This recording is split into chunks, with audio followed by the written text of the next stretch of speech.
As you can see here, I've got a finished bowl on the mold, reinforced with a bunch of cellophane tape, and now it's time to take it off. And this is always exciting and a little scary to film live, because if it goes well, I have a lute bowl, and if it doesn't, it kind of explodes.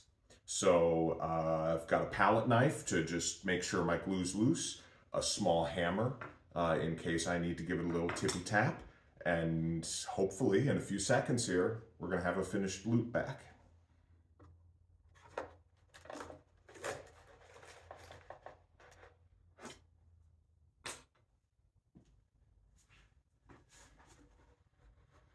Here goes.